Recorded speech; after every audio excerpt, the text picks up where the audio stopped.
This is the Edit in Excel tutorial. Being able to edit the project in Excel is one of the program's most powerful features. Valuation is not an exact science, and there will always be times when you'll need to either understand how a calculation is performed, or to change the way a calculation is performed, or how something is displayed. The Edit in Excel feature allows you to do all of this and more. To edit your project in Excel, you can either select the toolbar button from the drop-down menu or select the Edit directly in Excel icon. From inside the Edit in Excel view, look for the ones in the green row and column to the left and above the sheet. To hide any column, change the 1 to a 0 in the green area above that column. To hide any row, change the 1 to a 0 in the green area to the left of that row. You will see the effect of these changes when you return to the work view of the sheet.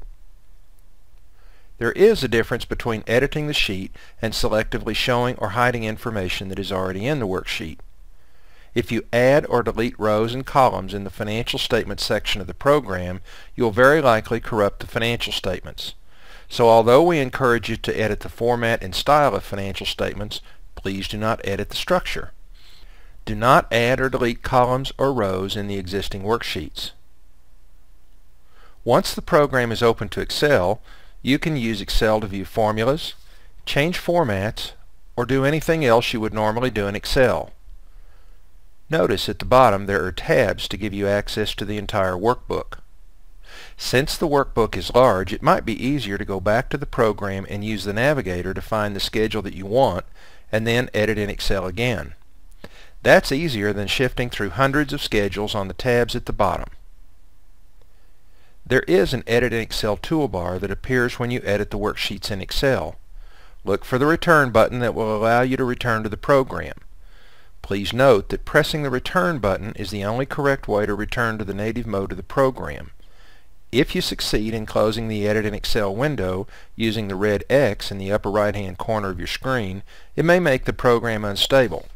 So please use the program-specific method to close out of Excel. Here's a note of caution. The workbook is very complicated, and there are a lot of tabs. Make sure that you're familiar with the ways that the worksheets work together before you make big changes to the program. If you need help, please call our technical support department.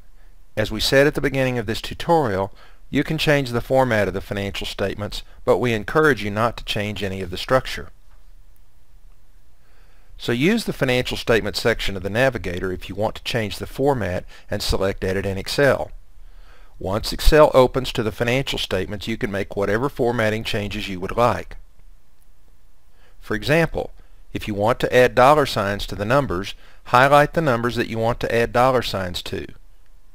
Bring up the formatting dialog and select Currency. Then select the Enter key.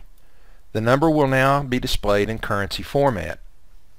You can also change underlines, colors, fonts, etc. When you return to the program, you'll see that the numbers have changed and have dollar signs in the program as well. Remember, what you see in Excel is exactly the same thing you see in the program.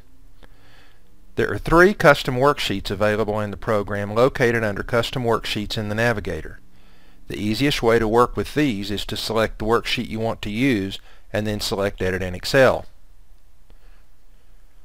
From inside these worksheets, you can make any calculations you want, and you can even map cells or ranges to other parts of the worksheets or workbook.